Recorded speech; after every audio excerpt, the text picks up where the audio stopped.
everybody, it's Robert Gowan. Welcome to Mentors for Mail, and we're sitting here at Pearl and Pine Brewery. Appreciate these guys in Sonoya, Georgia, for allowing us to come here and tape this episode. And I'm joined by my co-host. How are you guys doing? It's Kyle. So we're here with someone that has been here on this show before, and it was back episode 312. And on 312, Larry Freeland came and talked about his book, where it was a Huey pilot from Vietnam. And so we're joined once again on this episode with Larry back in studio. So thanks so much for joining us. I appreciate the opportunity to be here with you fellows this morning and chat a little bit about books and Veterans Day and all of my family. Yeah, excellent. Glad to have you. I'm glad you brought that up, Larry. I wanted to kind of give an overview from the author's own words, kind of explain what you had out, and then what's coming next, and what we got. Okay, well, glad to. My first book was titled Chariots in the Sky, and it was loosely based on my personal experiences in Vietnam as a helicopter pilot with the 101st. That came out about 2 years ago, and it's done quite well. It's a historical fiction, but it's based in fact, except for the characters. They're composites. The main character is Captain Taylor St. James, and I built him to kind of be the epitome of a helicopter pilot in Vietnam. I wanted to tell that story from a helicopter pilot standpoint and the air crews that served in Vietnam, but not make it an autobiography or a biography. I wanted whoever read it to kind of get into the head of the main character, TJ, experience what he experienced, feel all the fear, feel the anxiety, feel the pride, the courage, the being scared, what it's like to fly in and out of hot LZs, and then just do other missions. Flying helicopters in Vietnam was quite challenging. A lot of people think it's just combat. Well, that's one, but weather over there was a real factor. And there was mechanical issues on helicopters. They require a lot of maintenance and, of course, human error. So any one of those could ruin your day, but when you get them in a combination, it's a really bad day. But I wanted to capture all that and let the reader at some point in the book become TJ and experience what he did and his crew people and the men that served together as aviators over there. And myself, I was, in actuality, I was a CH-47 pilot. The big guys, the twin engines and dual front and back blades. They still use those in the inventory. Of course, they're big in Afghanistan, or they were in Iraq. But put that out and done real well, and I enjoyed writing that. And then I was at the completion of that book, I was a little surprised by how well it did. My publisher said, well, yeah, it's a pretty good book there, Larry. You got any other ideas? And I said, yeah, I've been thinking a little bit, because when I started when we signed the contract to do the first book, I was told if it did well, your publisher is going to want to have you write some more books and see where they go. So I gave it a little thought, and I said, well, I got this idea about maybe writing a trilogy of one family's 3 generations of men serving in our conflicts, starting with World War I and flowing through our current conflicts, if you will. And he said, well, that sounds like a good idea, Larry. Why don't you write it up and let's talk about it and see where we go, which I did. And he gets back to me and says, this is good. Let's sign a contract. We signed a 3-book contract, and he said, get to work. So I went down, sat down, and started writing manuscript 1 for the book 1. And the trilogy's called Legacy of Honor. And the first book is The Patriarch, and it's set in World War I, post-World War I. And it's loosely based on my grandfather, who was a doughboy, an infantryman in France, as they called him back then. And then book 2 is basically starts with World War II, Korea, early part of the Cold War, and it's loosely based on my father, who had a 30-year career in the Air Force. In World War II, when he went in, it was the Army Air Corps, and he served with the 8th Air Force out of England. And then when the war ended, he got out and tried to make it in the civilian world. And he found that wasn't really his cup of tea. He missed what he experienced in the military. So he went back in, he's actually called back in before the Korean War, but ended up going back in, and then he made a full career out of it. Book 3 is loosely based on myself and my 2 other brothers. All of us served, and I was in the Army for a while. My middle brother was a Navy pilot for 27 plus years, retired. And my younger brother was 2 years in the Army, did a stint on the DMZ in Korea while I was in Vietnam, came back, got out, and went into the service with the government as an agent, special agent. And he never talked about what he did. I heard snippets, but yeah. At 50, he was retired. Then when 9/11 happened, he went and volunteered to join a security firm. He had acquired quite a knowledge of weapons and explosives and linguistics from the African area. He'd been in and out of Africa a lot. So he went over there twice to Iraq, 18 months each time, and then went to Afghanistan for 13 months and then got out. So book 3 will be loosely based on each of my brother's experiences, and I'm compiling that. I'm working on that one now. But that's kind of a nutshell of my family and the 3 books. That the 2 books that are out, the third one, which is book 2 in the trilogy, that'll be out at the end of August. Working on book 3, which sometime late next summer. We didn't grow up in being kind of channeled to go into the military, but we all ended up doing it at some point, and only one really made that a career of the 3 of us. But anyway, I think that happens. But it's still your ability as a generation to put your impact on your military service for your family. It is your way to carry on. And it may not even be at a conscious level. It could be at a subconscious level. But it's something that even after I got out, I still look back and I'm glad I did it. Yeah. And I think that's important for people that might be thinking about it. You're never going to regret doing it. I don't think if especially if you have a family connection and your history says this, and this. It's, to me, it was difficult at times, but I knew I was in the right place when I was doing it. I agree with that. I was in the service 5 years, and we can come back to how it all happened in my career at some point later on if you like. But when I got out, I went into banking. I decided I wanted to do that, and it was 18 months in a training program with Trust Company in Atlanta. Very good to me, and I had a good career with them. But those first 18 months were rough because I've been a captain in assault combat and commanded guys and a lot of experiences. And here I am learning how to count cash and learning how to run a proof machine, interacting on the teller, learning all the basics of banking. That was a little tough to deal with. And of course, the salary got cut in half. And then you had Vietnam veterans in general sometimes were not really well treated, basically ignored to some extent. And here I was competing with fellows that had been, and mostly men back in those days, it was in the mid-'70s, had been in their careers already 3, 4, 5 years while I'd been serving, but got out, adjusted, and moved forward. But as I got older and I reflect back, one of the main things I've missed, even though I was only in 5 years, was the professionalism, the comradeship, the esprit de corps, the sense of purpose, and those things that make a military unit what it should be. And I never really found that in the civilian careers that I've had. And I had a very successful, in my opinion, banking career for 28 and a half years. Did consulting in Atlanta for 3, financial, and then taught college for 7 years. I enjoyed all of them, but I never really saw that same sense that I experienced in only 5 years. And my dad was 30, and I remember him talking about it a lot. And then my brother in the Navy, same thing. Those Navy pilots, they were a special breed. Yeah. So they were always fun to be around. Army pilot, get out of here. Yeah, I think that camaraderie, though, is like one of the things that people miss the most, right? Because you're kind of slammed into this awkward situation with people you don't know. Right. So you're developing relationships on a different level at that point.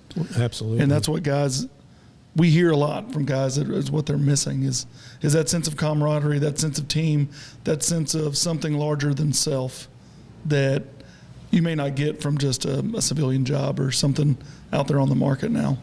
I agree 100%. You meet a lot of people coming from different parts of the country, and you get a lot of different perspectives. And after you go through your basic and advanced training, you're kind of gelled together as a unit. And at some point, it will impress upon you that, hey, we are a unit. We're all trained to do something, and we need to do it together if we're going to come out the other end in one piece. Yeah. So it's important.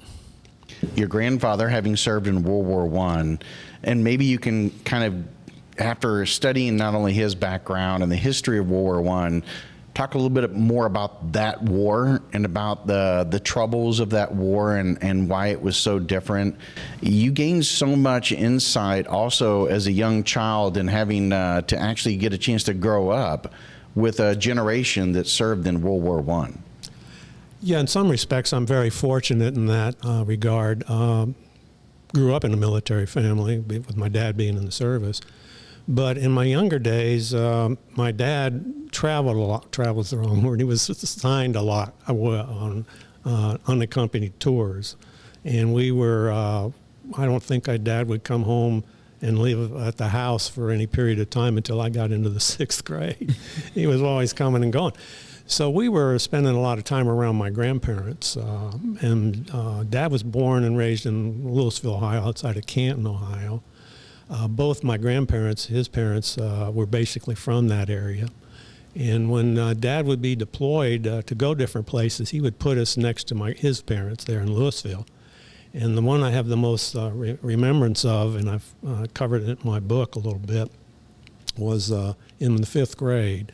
He was gone. Dad was gone 13 months to Greenland unaccompanied, and we lived next door to my grandparents. And Granddad was a big man, about 6'4". He built like a lumberjack, and he was just a good guy. And everybody, he was like one of the pillars, maybe the wrong word, but he was well liked in the community. It was a small community, and there were a lot of fellows that lived there that had served in World War I, and of course then the World War II too, because at that point it was post-Korean War, when we were living there. And he would take me with him a lot of times to his monthly Saturday night poker game down in downtown, which was only a couple blocks from his house, not a big town. And they had a recreation room on the 2nd floor of the courthouse. First floor had the police station, fire station, the mayor's office. 2nd floor had records and a big recreation room. And there was about 9 or 10 of these fellas, and they had all served in World War I don't know if they served together, but they loved to play poker and drink a little bit and smoke their pipes. It seemed like most everybody that in World War I smoked pipes. They started to go to cigarettes, but they smoked pipes. And he would take me with him most of the time. And I'd go down there with them. It'd be after dinner, and they would talk, and then they'd sit down and start playing poker around this big round table. And I'd be pacing around and watching them and eating their food and drinking some Cokes. And they had a little television over in the corner and watch that till I got tired. And then I'd just crawl up on the couch and fall asleep. And I'd done this many times over the 12 months there, probably 7, 8 times, I'm not sure. But these fellows got to know me, and we got along well. And anyway, most of the time it'd be 2, 3, 4 o'clock in the morning. I would be woken up, not just roll over kind of like. And I don't think they ever saw me do this, but I could hear them talking. And this would be late into the morning, and they'd been drinking a little bit and smoking their pipes and playing cards. And they would start talking about some of the shared experiences in World War I.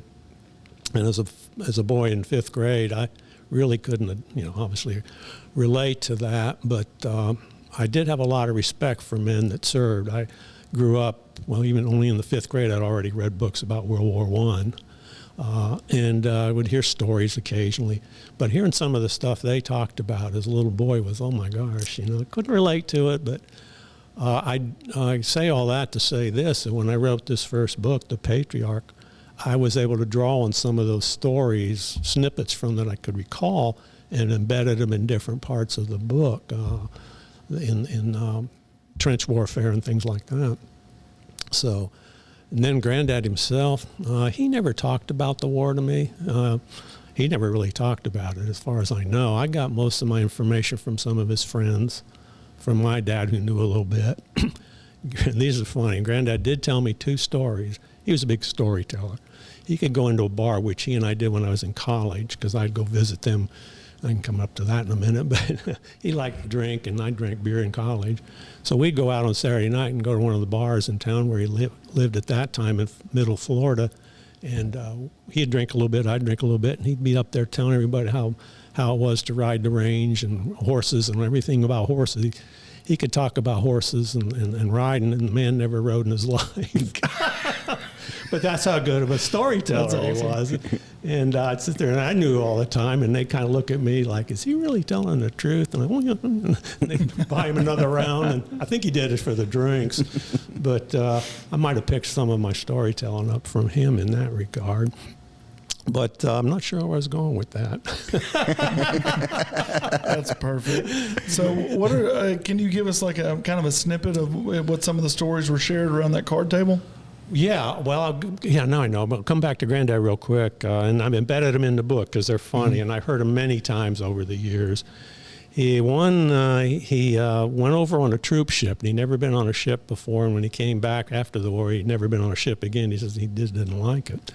But on the way over, he was with an Ohio battalion, I think it was, and in the ship they went over, there was a Texas unit too. Both of the Ohio guys and the Texan guys were infantry. And he would always say, you know, those Texans, he said, they love to fight, they love to play poker, and they love to drink. He said, and I loved every one of them. That kind of summed up Granddad. And then the other story, and I've got a comment in my book about what I just said, but the other story, which is always kind of funny to me, is, and I built it around what they called the best patrol ever, their favorite patrol or the best patrol ever. They were out practicing before they went back out on the line, his platoon of about 40 guys, and they were in that standard V formation. You got the point guy, and you're going across the big field, and they're scattered. Well, they're going across the French field behind enemy lines. It was just a routine practice afternoon. And the lead guy just disappeared. So another guy that was next to him ran up, he disappeared. And another fellow ran up, and he disappeared.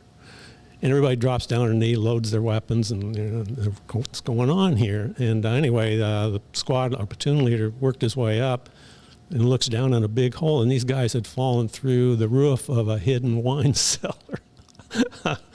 So they confiscated quite a bit of wine from the cellar and took it back to their company, and it became known as the greatest patrol ever. And I've got that in my book. So there's a little humor sometimes that these fellows went through.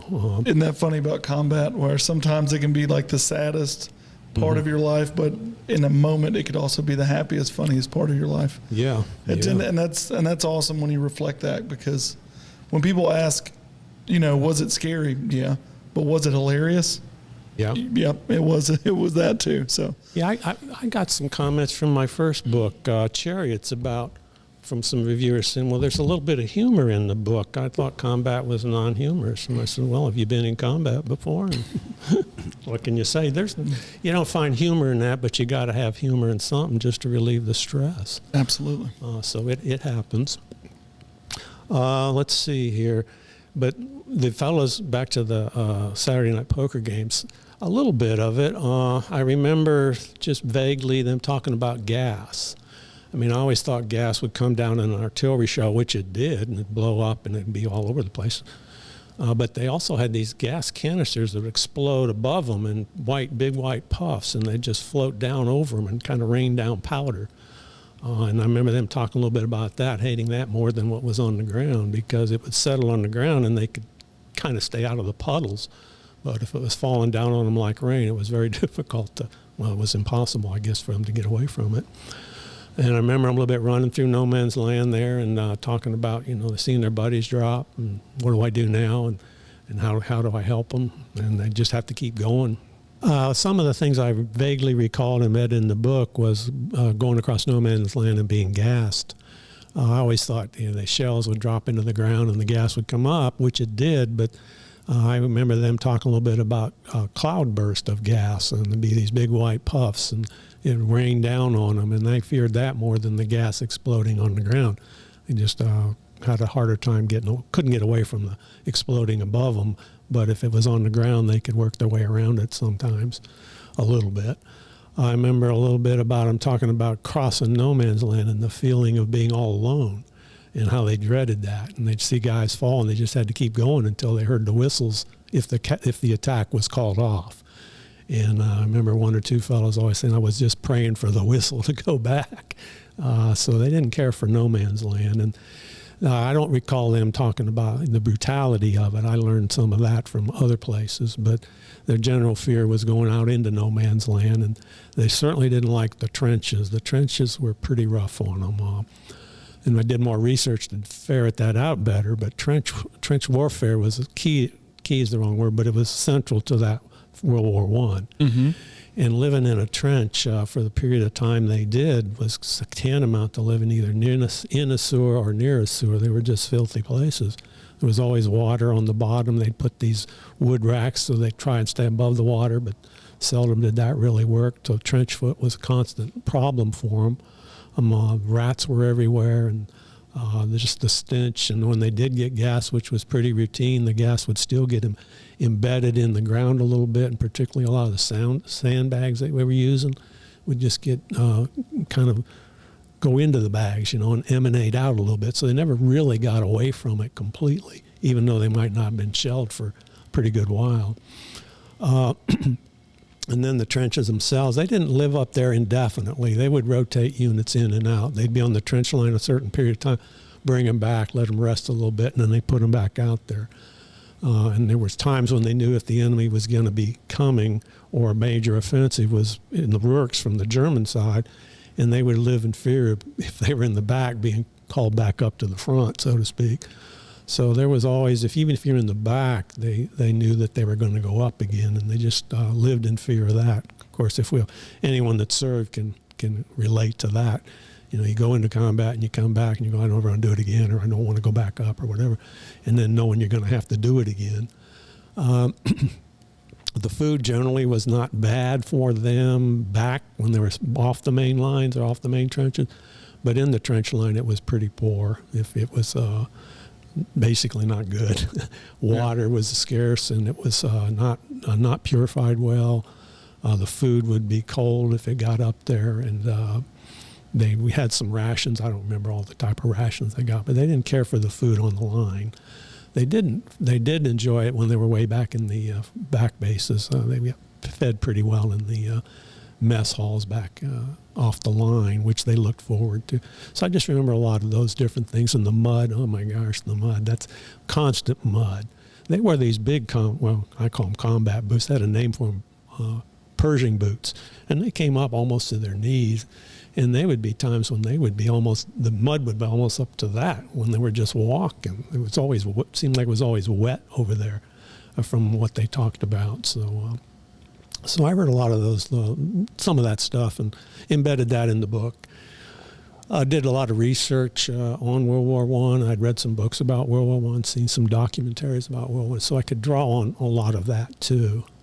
Granddad, he was in what they called the Rainbow Division, which is interesting, and he was part of the American Expeditionary Force, which was all the Americans.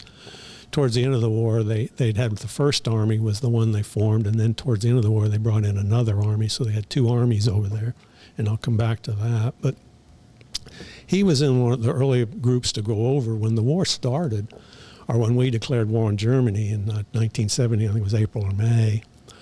The country in general was split, but it seemed like there was a real war fever, for lack of a better word, to go over and help the British and the French and the Belgians against the Germans. And so after we declared war on Germany, they wanted to send over a unit quick, a division, an infantry division, as quick as they could. But the active army only had a couple 100,000 men, and they didn't have what they felt was ready to go. But the National Guards, which were all across the country, had major divisions and a lot of men in them compared to the active duty force. And so they decided to send over a National Guard because they thought they were more ready at that point. And then the problem became, which one do we send? Because a lot of the divisions wanted to go, actually, from the different states, over 20 of them. And they were afraid that if they just picked one state and sent that over, some of the other states would be upset, and it may not be good for trying to build up a national fervor for supporting the war and building up to do what they needed to do. So they decided to pull from different National Guard units from across the country. And they ended up pulling about 23 or 24 different National Guard units and tapped different entities within the divisions of those National Guard divisions, and formed one division which they sent over, and they called it the Rainbow Division because it came from all across the country.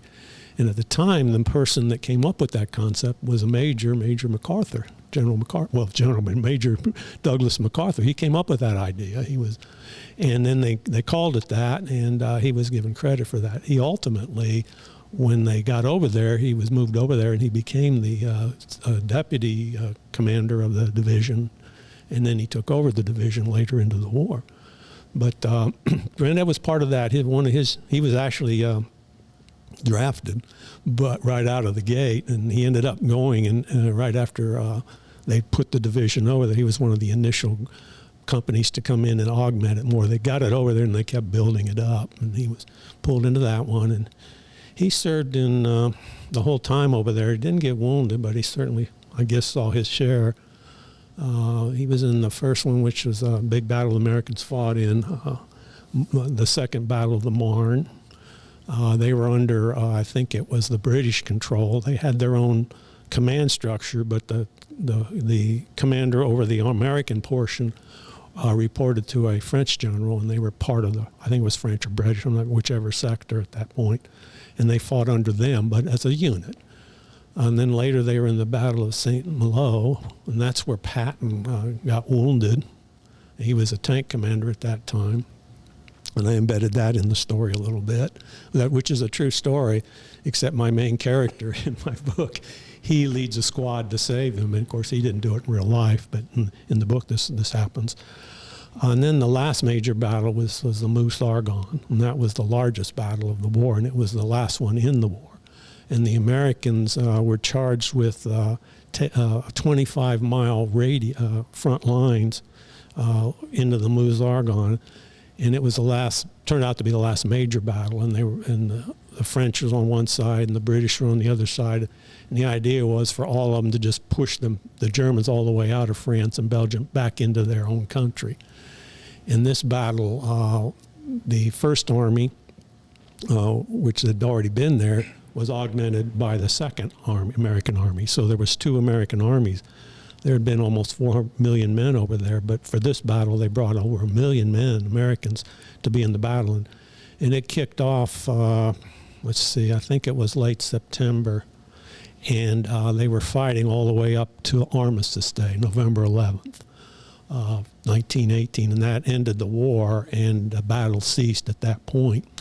And Granddad was involved in that one, and that was the bloodiest battle for the Americans, and it came at the end of the war.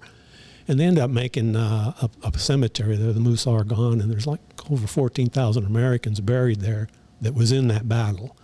And during the battle, they had to supposedly bury these men within a couple days of being killed if they found their bodies.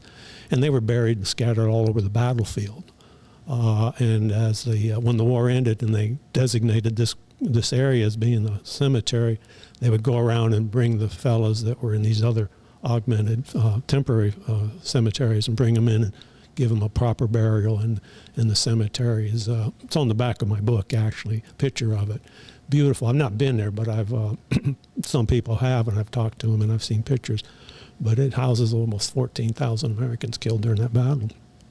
So he ended up in that one, and then he had to stay over there for a good while because a lot of people don't realize that they kept a large American force went into Germany to help see that the armistice was set up and the Germans were complying with all the different things that they imposed on the Germans after they lost the war. And he was over there for a while. And when he comes back home, he tries to pick up with his life, and he comes back to Louisville, Ohio. He was in Wellsville, Ohio, which is on the Ohio River there, and he worked in before the war, he worked in a pottery factory.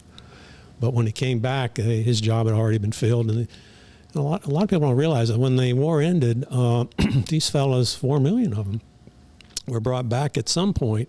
The initial troops to come back got all the parades, the New York parade and some of the others. So there was a lot of pride in the country and parades and, paying them a lot of attention. And that went on for a while, but then it kind of just dwindled off, and it was, okay, the war's behind us, everybody's getting on with their lives.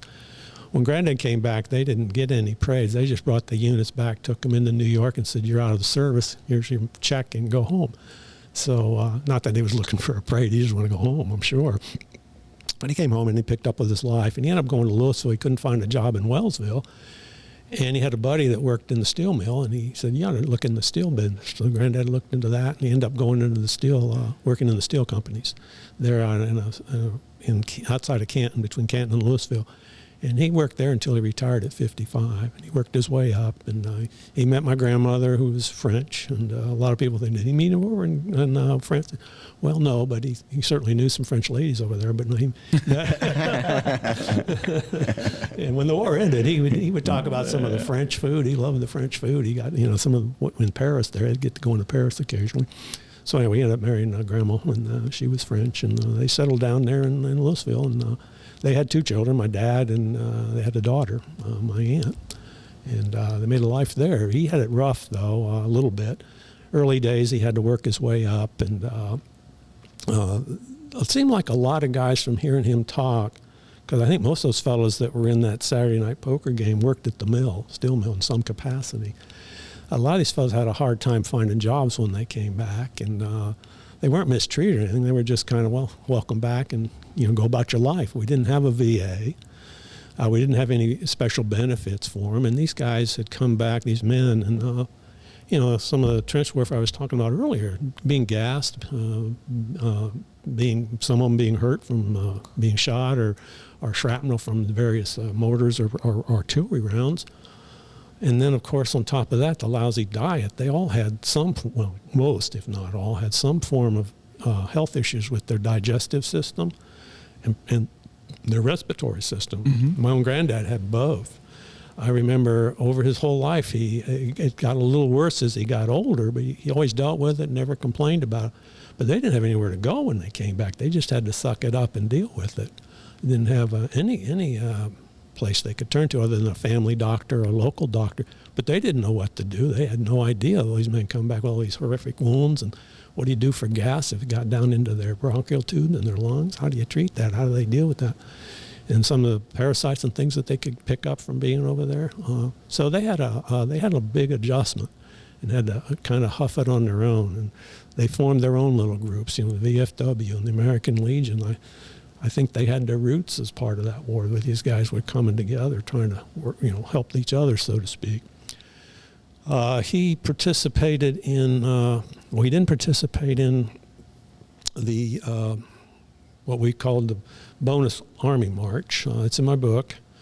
They had trouble here, getting settled. Granted, I got settled okay in Louisville, worked there, and I became one of the men in the community that was well respected and go to for help and so on, because he was a big guy and in his position in the mill once he got high enough in the mill. So he did well, but the Great Depression hit, and that was rough on everybody. And it seemed like the veterans in general, to hear them talk back then, they tended to get hit a little harder because they had a hard time finding jobs and they had a hard time keeping jobs. A lot of them had issues that they just couldn't. They had shell shock, for instance. We call it PTSD. Nobody wanted to pay any attention to that. But can you imagine fighting in the trenches and going through the combat they went through? If you read my book, you'll see it can be pretty horrific. And then having to try and adjust back to a normal life, it just doesn't happen. So a lot of these guys had issues that was hard for them to work in a constant situation where there wasn't all this action around them or wasn't people that understood them. So they would have a harder time in general keeping a job, is what I'm trying to say. And when the Great Depression hit, a lot of them were the first ones to lose their jobs. So back when the war ended, and that was in 1918, Congress passed I wouldn't call it a law, but they passed an act that they called the bonuses, World War I bonuses. And they were going to pay all the World War I veterans, about 4 million of them, a bonus for serving. It'd be based on a lot of criteria. Their years in the service, wounds, campaigns, medals, so on. But they said they wouldn't pay them this until 1945. Now, this is 1919. 1945, how many of these fellows are still going to be alive to start with? Well, when the Great Depression hit and they were struggling, there was a group of veterans that says, well, we want Congress to pay us our bonus so we can have a little money to help us out. So they started a campaign in 1931 to get Congress to give them their bonuses. And they weren't getting anywhere. And this campaign picked up and it became known as the Bonus Army. And it grew across the country. And to make their point, a lot of them found their way to Washington, D.C. in 32, in the spring of 1932. I think it was spring, it was early spring or early summer. And there was about 12,000 of them that had converged eventually on Washington, and they formed these big encampments at different parts around Washington. And some of them brought their families, and they sent up, just like military, they just kind of organized themselves, and they had mess halls, they had first aid stations, and they had shanty shacks they slept in, and they would go out and as groups and talk to their representatives, trying to get the congressmen to get off the dime and go ahead and approve this and pay them. And they got pretty close with a couple of them, but it didn't go anywhere. And so President, I think it was Wilson at the time, he said, I want them out of Washington. They're paying. Get them out of here. So he charged MacArthur, who was the head of the military at that time, to clear them out of Washington, D.C. He called on Patton to bring in his cavalry and some other units. And on one day, they started in the morning, and they literally went all the way through these encampments, running them out, all of them. And went on well into the night, and at some point some fires started and ended up burning down a lot of the shantytown. And it was just a disgraceful period there one day where these men were treated like that. And it was military men that were charged with moving them out. They even brought in 5 of the old tanks to roll down the street, and on some key points they set up machine guns. And the most feared weapon in World War I was a machine gun. I mean, think about that. You served in the trenches, and here you are in your own country, and you want your Congress to pay you what you're due, and then you got your Army guys, your more current Army, and they're setting up machine gun positions in certain parts. Not that they would use them, but it was just an intimidating factor. And they didn't use the tanks, they were just intimidation. But they did use gas, tear gas. They clubbed them. Patton had to line up his cavalry on horses and move them, flush them through town. And some of the veterans started fighting back, throwing rocks and things like that. So there was brawls at different points, and a lot of veterans got pretty beat up. Some of the military guys and a lot of police got beat up too. They sent the police in first the day before, and that didn't go well. So that's when they brought in the Army.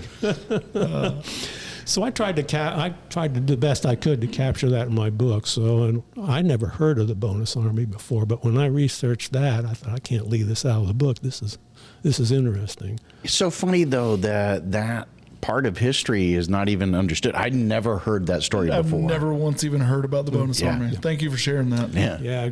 You can go online and pull it up, and you'll see actual video. It's where you got MacArthur standing there with his hands like, his famous pose, and back away from him is Major Eisenhower, who was his aide, and then you'll see Patton on some of his horsemen moving forward, and all this gas and stuff running the guys out of that section where the video was being shot. So yeah, it's pretty interesting period. Now, your father then went on from that, and he ended up joining, we talked about it earlier, into World War II. So was he on the ground as an infantryman at that time frame? Or? He wanted to be a pilot, and he just couldn't get past the eye requirement. So they ended up training him as an engineer and aircraft maintenance and operations and bombers and stuff like that. He ended up going over towards the end of 42, signed to the 8th Air Force in England, and he was in charge of maintenance units on these bomber bases. And as a second lieutenant, went to first lieutenant, and then got captain real quick. He was a fast start, and he came to the attention of at that time he was a Colonel LeMay, Curtis LeMay. LeMay had flown into one of the bases. Dad was in charge of all the maintenance going on, and a big base, bombers, fighters, and transports. And he was over the whole thing as a captain at that time. And LeMay was impressed with how efficient his guys were in getting these aircraft turned around, and particularly his. He had a problem with the plane he was flying in, and they sat down to get it fixed so he could go where he was going next. And he wanted to know who was in charge of all that, and he ended up meeting Dad, and that started a relationship that went all through my dad's career, touch points. Anyway, war ends, and he comes home, Dad, And he gets out, and he tries his hand at civilian life. He was a cab driver. He worked at some company for a while, and then some of his buddies were forming a big trucking company, which was, they wanted Dad to come because he was really good at organizing and all that kind of stuff, and some engineering background. And he chose not to do that, and then sometimes he admitted to me, I probably should have done that, because that company took off in 5 years, and those guys were all, really wealthy, because trucking really kicked in after the war from all the convoys they used in World War II, from both Pacific and the Europe. So anyway, he was doing that, and gets close to, he was out about 3 years, and the Korean War comes along, and they called him back in. During the Korean War, they had bombers, B-29 stationed in Okinawa and Japan. And I embedded in my book, in the Korean portion, about a typhoon that blows through the base there, and how critical it was to, the weather, and how I tried to draw that in a little bit. My main character in that book is a pilot, but loosely based on my dad's career, other than being in the cockpit. But he never talked about his experiences, but growing up on air bases, and he was always entertaining, because the officers would do that. I met a lot of fighter pilots and bomber pilots as I was a young boy, and then a teenager, and then in college and post-college. And I'd hear their stories and share some stuff, particularly when I came back from Vietnam. The World War II generation their groups, they just were tight. Their whole lives and they would have these big group reunions, and guys would get together and do things. Which I think was therapeutic to some extent for them, particularly as they grew older. So I met a lot of those fellows over the years, and heard some of their stories, which helped me to write this book that'll be coming out, The Air Warrior. So that was kind of his experiences. So in all of these experiences, whether it was yourself, your brothers, your father, your grandfather, since this is right around, Veterans Day, you mentioned about the struggles that your grandfather had in returning back. How would you then share, the experiences that, say, your father, and then how that might have even differed from, say, yourself when you came back? And I want to kind of talk about that, quickly. And then before we wrap up, I certainly want to get to your books and talking about the titles of those and where we can find those. So, what was the experiences, and how do they differ between each? That's a good question. One of the purposes of my trilogy is to try and draw that out a little bit, because each war was a little different and had its own uniqueness and so on. World War I, as I alluded to earlier, I think those guys coming back had a rough time. I mean, they just didn't have the support mechanisms or the understanding, but they dealt with it and they moved on. When World War II happened, and post-World War II, and I bring this up in my new book, that the senior echelon of the military said, look, we've got to do a better job with our veterans when this war ends, to bring them back, help them assimilate back into the population and get on with their lives. We didn't do a very good job at World War I. So they came up with the medical facilities. VA was spawned post-World War II. They had the College Education Assistance Program. I had an uncle who landed on Normandy Beach on the third wave on D-Day. Made it through that day. Fourth day into the battle, what was left of his company, he was sent back with what was left of his platoon to fill up the canteens. There was like 75 canteens, so 220 guys down to 75. And while they were back off the line, they were hit by a heavy German mortar attack. My Uncle Richard was hit pretty severely and he was laid up for about a year, almost lost his arm. And I say that to say this: when he came back and finally got back into his civilian mode, he went back to college, and then with the college assistance from the government, ended up getting a degree in chemistry, and then went on to work for a major chemical company in Ohio and did very well. Still had his demons and his issues, but if it wasn't for the government, he might not have been able to do that. So that was a benefit. Housing, they came up with the VA loan program, and they even had a 1 year, when they came back, gave them a 1 year monthly check, all the veterans, to help them till they could assimilate back. So there was a lot of stuff done for them to help them kind of move back into the civilian population. But that still didn't, these fellows still had a lot of issues with their combat experiences. And they had to deal with that. I don't know that the VA had a lot of, or the military had a lot of help for them. I never really heard much about that. For their, they called it, the flyers called it flak happy, PTSD. And I don't think Dad really saw any. He saw some action, but I don't think he saw much. He seemed to handle it whatever his memories were, because he never shared them with me. He never talked about himself. I learned about him from all his other buddies, and a lot of the stories I embedded in my current book about aviators is based on all these men that I met. Or Dad would tell me about a lot of his friends and some of their experiences over the years, because we spent a lot of time together talking for many years there before he passed away.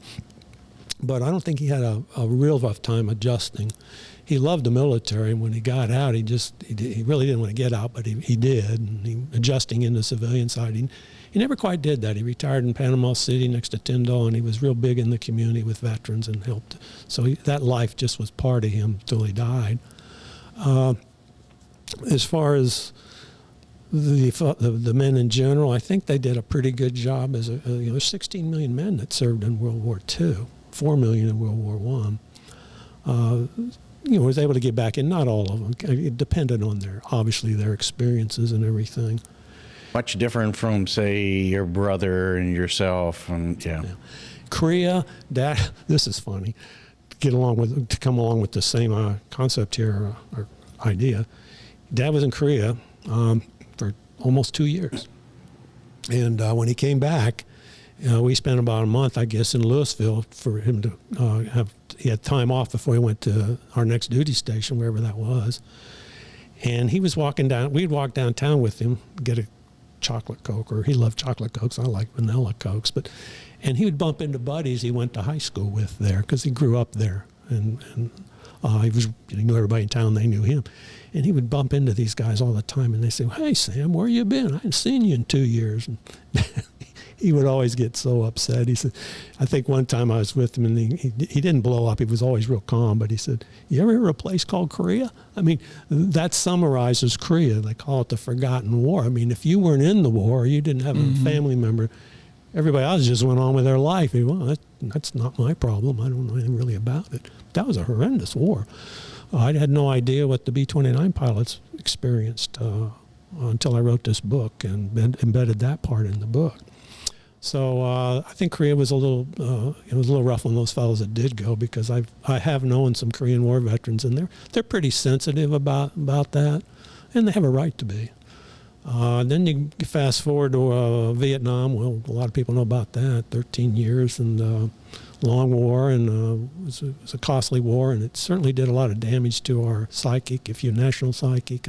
The military, particularly the Army, took a beating there coming out of the war.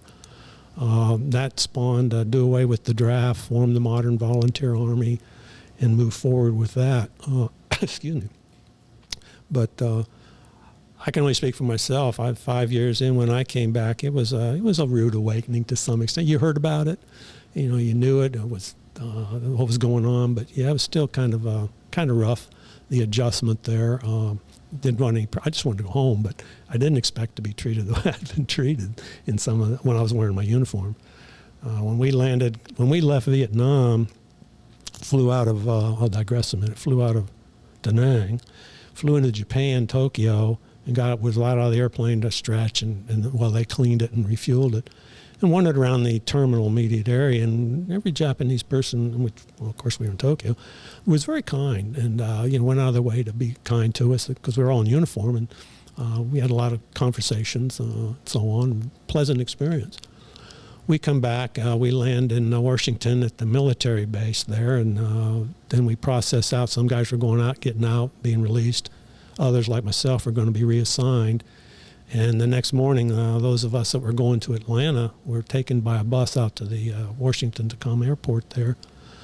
And once we got off that bus and started walking around, and this was in December the 23rd, 1971, not one person said, "Hi, welcome back." Most people ignored us. Some people snarled at us, and the young people particularly would make comments. And you said, "Oh my God," we'd heard about all that. And I want to get home and get out of my uniform. This is ridiculous. So we were subjected to that. I flew into Atlanta and then caught a plane down to Panama City to go back to meet my wife. And I was gone a year. When I came back, I had a 3-month-old daughter. So, but then a year and a half at Benning, got out and went into banking. Another quick story to show how some of the way we were treated, if you will. When I came back, I was assigned to the general staff at Fort Benning. I was one of his aides, top general there. And when I decided to get out, he and another full colonel that I reported directly to took it upon themselves to contact community leaders, bank presidents and some others, saying, I got this guy getting out, he blah, blah, blah, blah. He wants to try and get a job, I think in banking. So make a long story short, they lined me up with about 12 different companies, all the banks in the region, 4 of them, and then several companies to meet with the presidents or the CEOs. And I ended up getting offers from almost all of them. Ultimately went with Trust Company out of Atlanta. But one of my interviews was with a local bank there. And I went in. I never wore my uniform. I was in civilian clothes. I went in and to go up to see the HR director. Went up there, and the assistant sent me in eventually. He was sitting behind his desk, and he was drinking coffee and reading something. Didn't even acknowledge me walking in. Didn't offer me a seat. Finally, he looks up and he says, I said, I'm Larry Freeland here for an interview, and blah, blah. And he says, oh, well, yeah. He says, just want you to know I'm just doing this because the president told me to do this. And I thought to myself, well, it's going to be a good interview. So then he says, well, Larry, tell me what you can do other than fly helicopters, shoot guns, and kill people. And well, that threw me back, and that's a quote. And I took a little bit to keep me from pouncing over his desk and, knew what.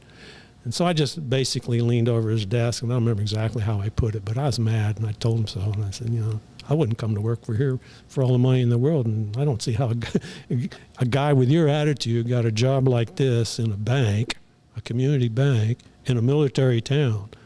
I said, I'm going to go down and see your president. And that scared him. And I just walked out of his office, went down, and I ended up talking to the president, told him what happened. That night I get a call from the guy, and he's just bawling, wanting to apologize. I just told him to go to hell and hung up.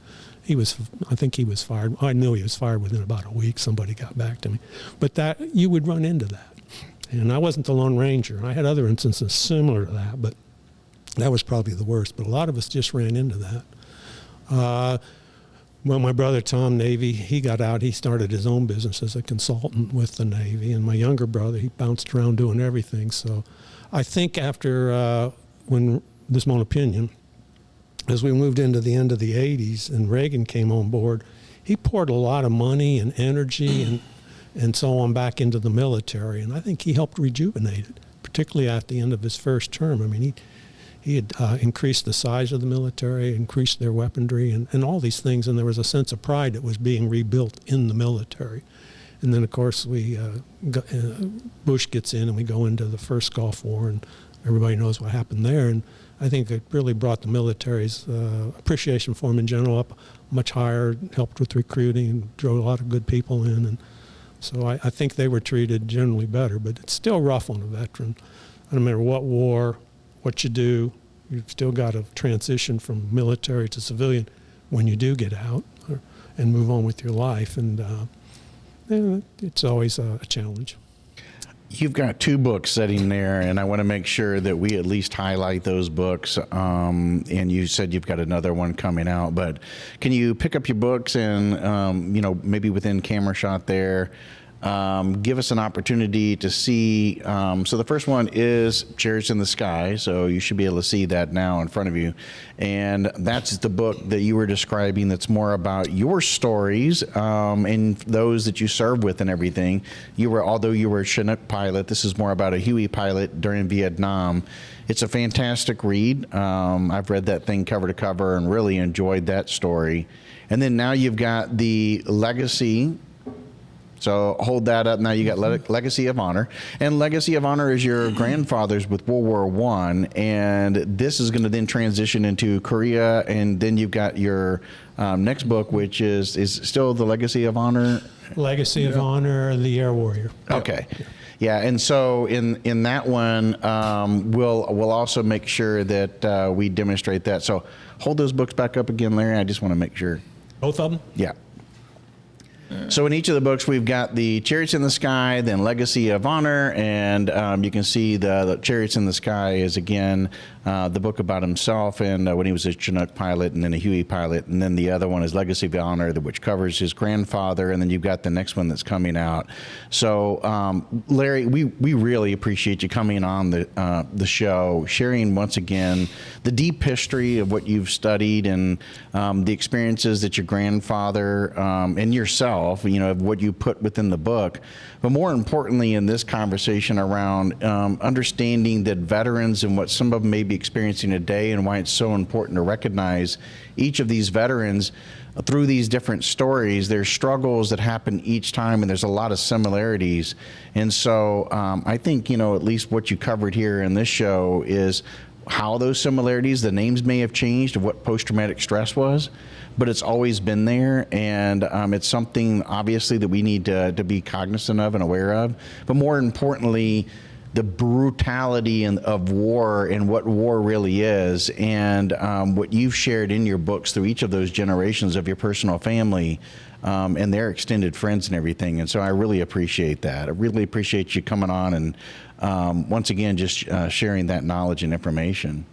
Well, I appreciate that, and I'm really glad to be here today and talk with you again. I've enjoyed it, and I hope people will be able to draw a little bit from some of that. And if they read the books, get a better appreciation for what veterans and their families go through and have done to create the environment, the country we live in. It's not easy to maintain that, and it takes good people to take care of it. And I think military life is not for everybody, but it's important. And people should appreciate what men and women who serve do and those who have served done. So that's all I can say about that.